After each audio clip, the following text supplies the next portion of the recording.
noche. Los invito a pasar al autor, Rafael Courtoisie, a Jorge Bafico y Gonzalo ya. Exacto. Gracias.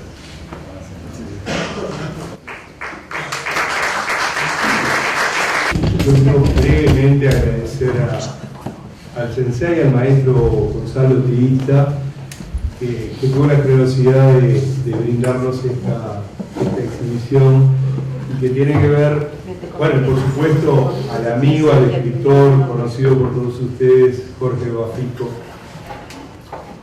Quiero decir simplemente que esta exhibición tiene que ver justamente con una mirada un poco más profunda que la que de pronto uno ve en Hollywood y a mí personalmente como autor, más allá de que la novela tenga distintos niveles, un nivel de entretenimiento, era importante que estuviera presente la profundidad, la espiritualidad, ¿no? La religión.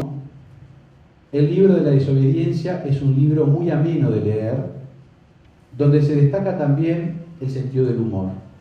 Es un texto divertido por donde se lo mire, lleno de ocurrencias, de metáforas, de complicidades, de dobles sentidos, de momentos de incomodidad para el lector, por lo menos los que aún conservan cierto pudor. Courtoisie es un maestro en el arte de la incomodidad. Su prosa precisa, rigurosa, que es poesía también, se convierte en terreno del impudor, por lo menos en esta novela. Con humor inteligente y revulsivo, nos habla de lo elegante y de lo grotesco, del amor en la crueldad, del empuje a la desvergüenza. El espíritu de Kurosawa, de Mishima, de Tarantino, de Murakami, entre otros, sobrevuela la novela en forma de prosa poética y musical, porque si hay algo que aún me sorprende de Rafael, es su manejo del lenguaje que hasta se convierte en algo musical. Hay que leerlo para darse cuenta. Transformando esta historia en un mundo mágico, bello e hipnótico que atrapa al lector. La palabra en su justa magnitud. Como instrumento, como arma para conmover, para remover y en algunos casos para matar. En esta novela, por ejemplo, aparecen monjes que pueden matar con la voz, pronunciar ciertas palabras en cierto orden y en cierto momento para lograrlo. Nikki, la heroína principal, tiene una técnica donde usa la palabra para sanar, para dominar, para vencer y sobre todo para matar. Pero ella siempre insiste en que la poesía es, antes que un arma, el arte del amor. Creo que Rafael toma algo de Miniki o Miniki de Rafael, mostrando lo más descarnado que el amor puede ofrecer, pero siempre rescatándolo como algo humano, sin una actitud moralista o docente al respecto, que es otro acierto también del libro. Courtoisie manifiesta directamente que no pretendamos comprender, lo dice en el libro, o explicar la historia que cuenta este libro. Y creo que aunque yo pueda contarles la historia, hay algo de lo imposible de recortar con las palabras. Es una paradoja, pero es así. Hay algo de lo pulsional, de lo inenarrable, que solo algunos poetas, como Koji o Rafael, logran rozar con oficio. Esta es una verdadera virtud que solo unos pocos poseen. Como verán, la admiración por Rafael es grande. Ambientada en un Japón medieval y mágico, diferentes historias se entremezclan, muchas veces en un metalenguaje. El poeta Okoshi, encargado de la tarea de redactar un libro sobre monstruos japoneses y encargado de entrar y salir de la obra que él mismo produce. Tanoshi, la amante del emperador, insatisfecha y deseable. Miniki, poeta y sensei de un grupo de poetas que poseen poderes y habilidades especiales, que necesita tener más de lo que posee. Y Neko Wal, que más que un tatuador, es un artista que es capaz de bordar en la piel de hombres y sobre todo de mujeres las palabras y los signos más bellos de la sabiduría.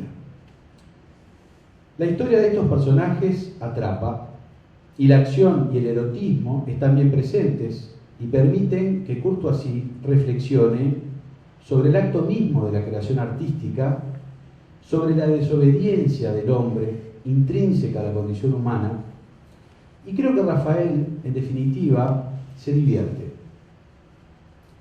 Se divierte en lo que escribe, se divierte también con nosotros, transgrediendo y jugando con esos lectores atrapados en esta historia de origen milenario, donde nos lleva de la sonrisa al horror y de la acción a la reflexión. Y lo plantea desde una perspectiva diferente, como dijimos anteriormente, desde un cinismo, de aquel que uno puede ubicar más allá de la vergüenza, aportándonos una mirada interesante e intimista sobre lo humano. Y esto la convierte en una obra absolutamente profunda, que es otra de las características fundamentales de este libro. Ojalá podamos disfrutar muchas novelas más de este autor impudoroso y genial. Muchas gracias.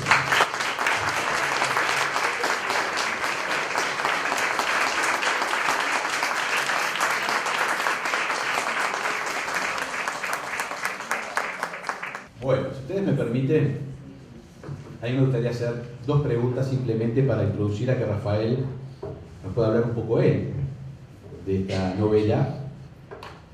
Una pregunta que voy a hacer, algo me respondió por ahí, pero no voy a adelantarles nada, es justamente por qué elige una novela que la sitúa en un tiempo milenario, con protagonistas que se asemejan mucho a los protagonistas de Juego de Tronos, por ejemplo. Ese cambio, que para mí es muy actual, no tiene que ver con lo antiguo, al contrario.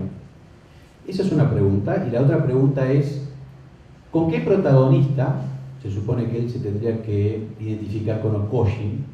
Porque él también interviene en la novela, y también habla en la novela, no Okoye, sino él, entra y sale, que eso es interesante. ¿Con qué protagonista es que te identificas más en esta obra? Tengo que decirlo me encantaría identificarme con Miniki.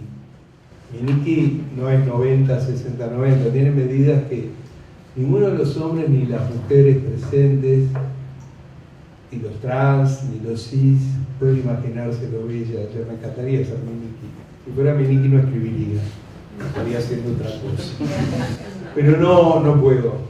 No le puedo mentir a un psicoanalista, o sí, para eso está, para mentirles. El alter ego es Okoye. Ahora, tampoco puedo identificarme con Okoye. Sí puedo aspirar a la sabiduría de este samurái que maneja la katana y otras herramientas, otras armas de una manera magistral, sobre todo para su condición de veterano. Es más viejo que yo, lo cual siempre como autor me da un alivio por un personaje más veterano que es el que escribe el libro. Pero es un maestro y utiliza la katana de manera asombrosa para su condición de beodo o dipsómano, que son dos palabras para decir que Okoye Yura es un poco borrachito. Y en ese sentido sí, también hay un alter ego y una desobediencia, pero él se cuida mucho y sí es el escritor del libro de la desobediencia. Yo no lo hubiera podido escribir, en Montevideo, en una autoficción llamándome a Rafael Courvoisier, para tomar el nombre de Le Corbusier, no hubiera podido, porque además los montevideanos somos, planteaba Real de Azúa, los uruguayos tenemos aquello del impulso y su freno.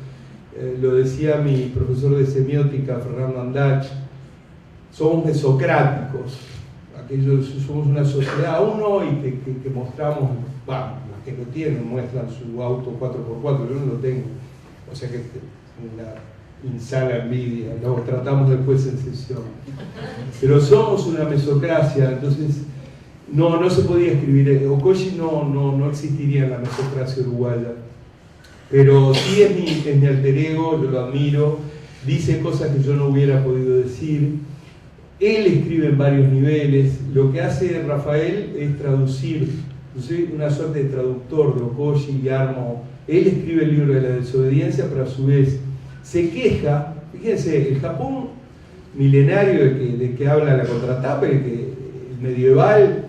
La Edad Media en Japón dura prácticamente hasta el siglo XIX, que se abre al mundo en términos comerciales, pero en otros términos de respeto, de una sociedad ritualizada. Por suerte hay cosas que se han conservado más allá del avasallante consumismo.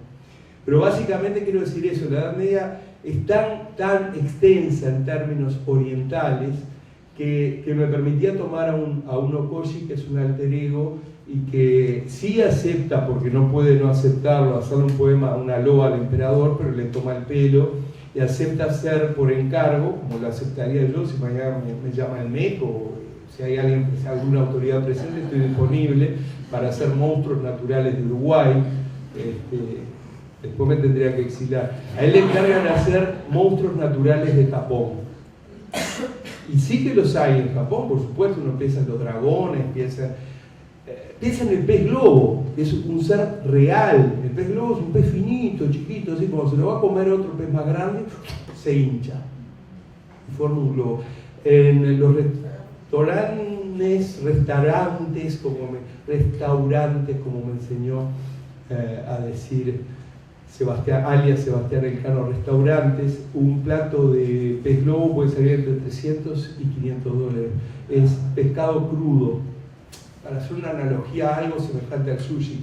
Ahora, donde el cocinero se equivoque al cortar las tajadas y al preparar el pez globo, es un plato absolutamente tóxico, venenoso, que causa la muerte.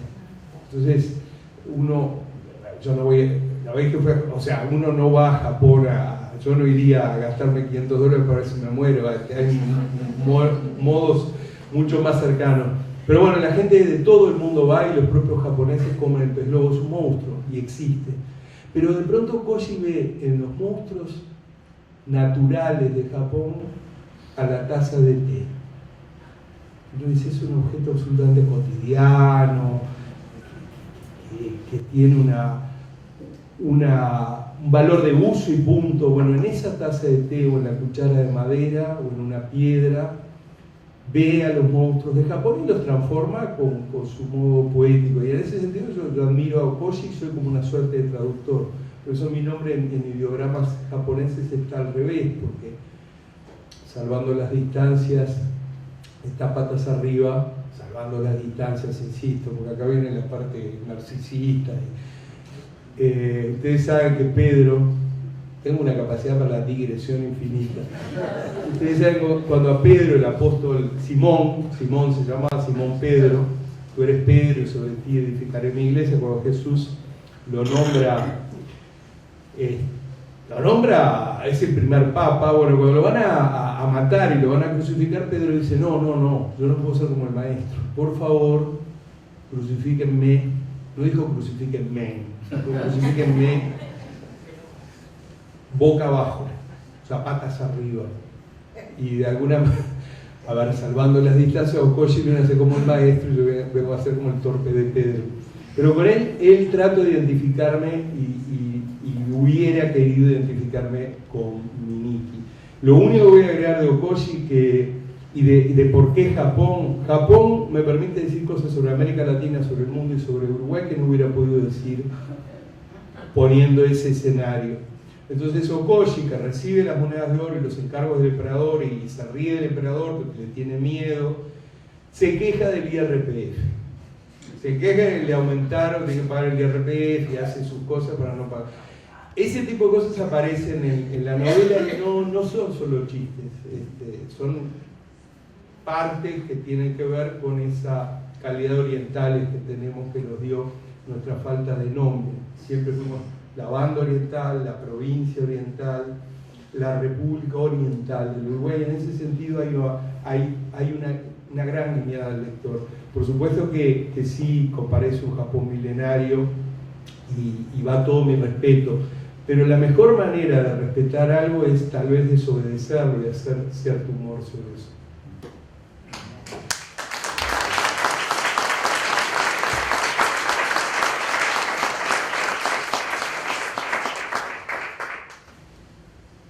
Bueno, hay algo que a mí me sorprende, sobre todo en en lo último que ha escrito Rafael. Cuando escribe la novela del cuerpo, él se mete con un tema que es el cuerpo, esto que decíamos hace un rato, autoerótico. Cómo los sujetos cada vez gozamos más solos. Ya no necesitamos un otro para gozar, sino que la tecnología, la ciencia nos permite gozar autoeróticamente. Rafael me parece que hace un vuelco, da una vuelta a esto, no se queda en esto, y nos presenta otro tipo de cuerpo que es de un erotismo muy fuerte, de una sexualidad muy fuerte, pero también hace una lectura de la realidad que a mí me parece muy interesante. Él lo dijo hace un ratito recién. Él puede, a través de una historia, que es una historia que a uno le parece lejana porque se tiene que ver con otro país, con otras costumbres, con otra época, tocar elementos de la actualidad, de la subjetividad actual, que me parece que es absolutamente interesante. Lo vengo observando también en Goma de Mascar, en ese humor que a veces es un humor que lastima, el humor de Burtosí cuando uno lo lee, porque es un humor incómodo, que nos deja con cierta incomodidad. Entonces, no sé, lo que quería preguntar a Rafael, si esto él lo hace a propósito, digamos que una de sus intenciones en la escritura es esta, o es porque es así, le sale como escritor de ver la realidad desde otro punto de vista.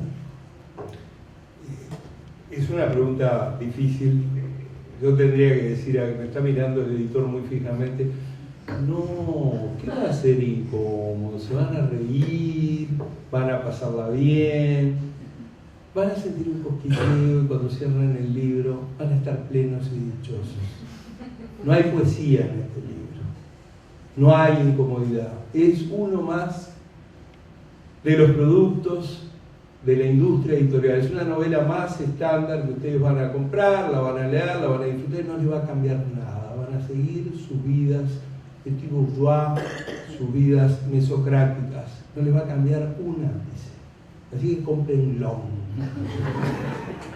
No, es a propósito. Si un libro no, esto lo dije hace mucho, el reportaje fue repetido, no desacomoda, no, yo creo que no sirve y sí que hay un riesgo. A esta altura de la vida, si uno no entendiera más o menos cómo se puede hacer una novela estándar, hubiera fracasado nuestro oficio. Yo creo que mínimamente entiendo cómo hacerla.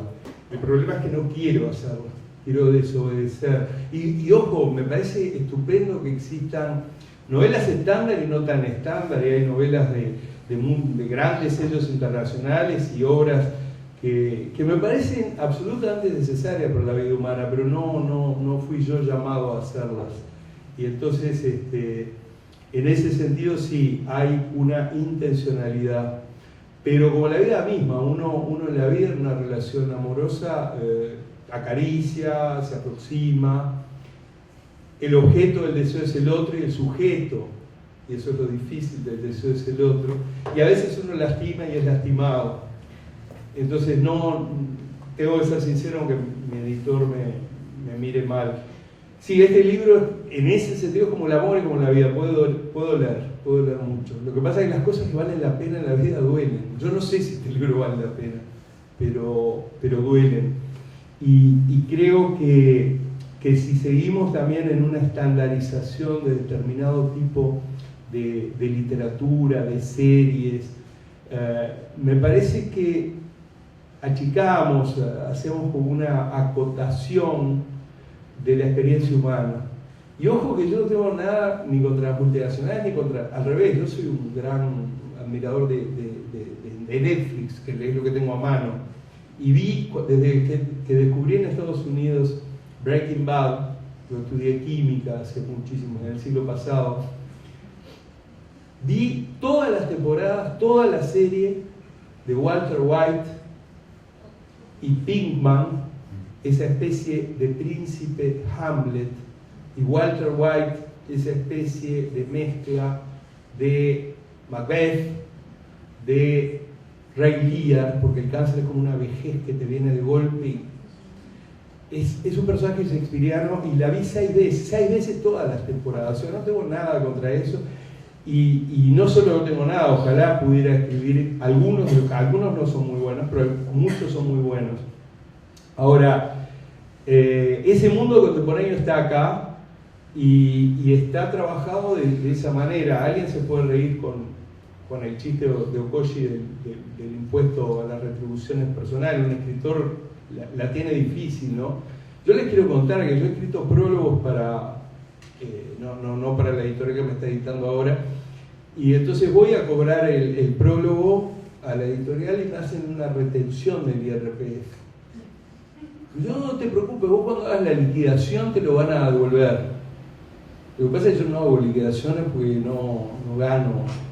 Me han retenido IRPF por mínimos derechos de autor, no me estoy quejando, esto va a parecer una plañidera, pero me los han retenido por un prólogo. Y entonces ese chiste de Okoshi es un chiste un poquito amargo, Okoshi lo siente. Y hay una relación en la novela, que la novela la pueden leer como un thriller o como, si les gustó Kill Bill, la ven como Kill Bill. ¿No les gustó Kill Bill por la sangre? O porque no les gusta Uma, ¿cómo era? Uma Thurman, ¿no les gusta? ¿Les gusta? Qué tímido, ¿no?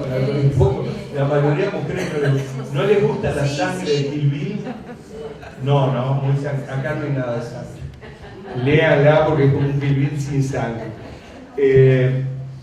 Si se quiere, se puede leer como una película de Tarantino. Si se quiere, puede irse a un nivel, salvando las enormes distancias, de alguien que yo admiro como Murakami, pero hay un homenaje a alguien que leí muchísimo antes y que me marcó, que es Ryonosuke Akutagawa. Todos esos niveles están, y ustedes cuando compren la novela, o la consigan de alguna manera, o la pidan prestada, mejor cómprenla, van a comprarse todas esas posibilidades. Y en esas posibilidades va de contrabando esa de desacomodar, no herir, desacomodar, y como pellizcarte cuando estás adormilado. Y esa es mi idea de la narrativa, de la poesía y del trabajo con la palabra. Creo que también a esta altura uno tiene que darle cierto carácter de goce, de placer, de satisfacción al lector, y creo que está en esta novela. Me hace gracia me hace gracia, con todo respeto a Jorge, lo del autoerotismo en la novela del cuerpo, y acá el deseo es el otro. Se ve que entre la novela del cuerpo hubo tantos años que pasé solo, que acá se ve que empecé a encontrar compañía, porque acá el deseo es el otro. Pero yo creo que no hay prosecución del deseo y esa posibilidad de placer sin el otro, porque el cuerpo de uno también llega a ser el otro. Estas son reflexiones que podría haber hecho Okoshi mucho mejor que yo, pero no sé si te contesté. Sí hay una intencionalidad. Yo soy consciente de que es una novela que desobedece imperativos de la industria editorial, desobedece parte del sentido común, no es políticamente correcta, lo cual a esta altura es casi políticamente correcto, no ser políticamente correcto, pero sí que desobedece.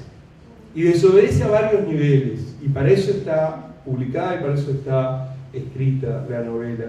Yo les quiero contar una anécdota que aparece en Miniki. Miniki es lesbiana, o aparentemente durante gran parte de la novela, y tiene su templo de la poesía, que es una especie de dojo solo de mujeres. Pero ella le cuenta a una discípula, Dilecta, que por desobedecer a su impulso, a su deseo, a su forma, a su elección, una vez se acostó con un hombre. Por desobedecerse, o por desobedecer a ese impulso.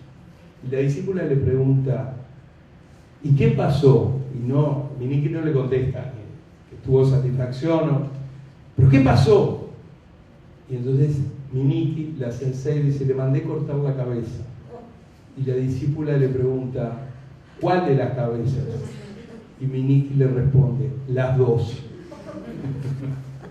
Perdónenla. En otro momento, Miniki secuestra a Tanoshi, la amante divina, resonante del emperador. El emperador, decir monta en cólera es un lugar común imperdonable, pero le viene mucha bronca. Entonces trae un general, puede ser el ministro de Defensa, ministro del Interior, lo que ustedes quieran, ¿no? Para hacerlas. Porque Cossi también le escribe los discursos al ministro de Defensa. Saquen las conclusiones que dice, bueno, a la gente le cae el ministro de Defensa sin saber que soy yo, José Ollura, que por plata, y este tarado medio borracho lo lee los discursos. Así que hay una asunción de culpa también acá de cosas que pudieron haber pasado en el país sudamericano. Pero cuando Miniki secuestra a Tannosi, le viene un ataque de furia al emperador y llama al ministro de Defensa, al ministro del Interior y le dice que cuelguen al eunuco, que lo cuelguen de los huevos, de los testículos, dice.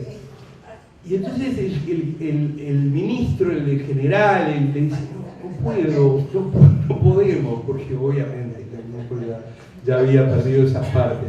Pero esas son el tipo de cosas que de pronto están como una guiñada, como un chiste, pero también están para incomodar y desobedecer esa otra lectura disque profunda que está en el libro. El libro en ese sentido es un libro que se está moviendo constantemente, que está planteando la enorme dialéctica que hay entre el poder y la escritura, la creación a través de la palabra. Hay una dialéctica constante, se necesitan, pero a su vez se contradicen. Eso está planteado así, solo se puede plantear desde la desobediencia.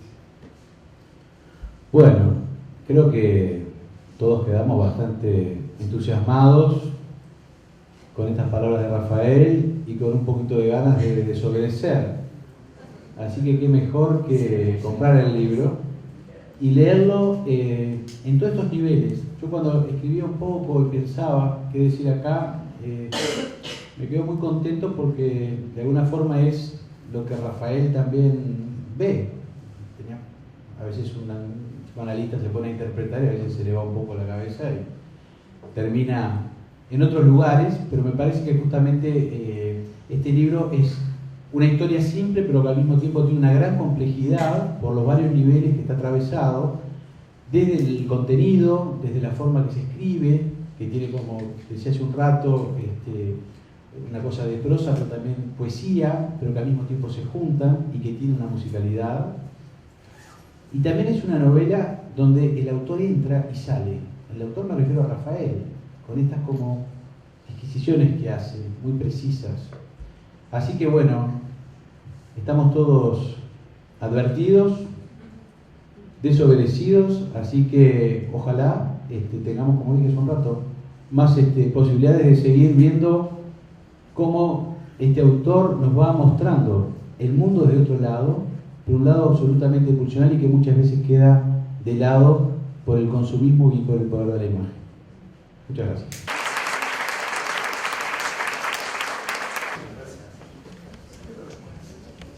Bueno, gracias a todos, gracias a los amigos del museo, Gonzalo, Andrés, Jorge, que lo disfruten. Gracias.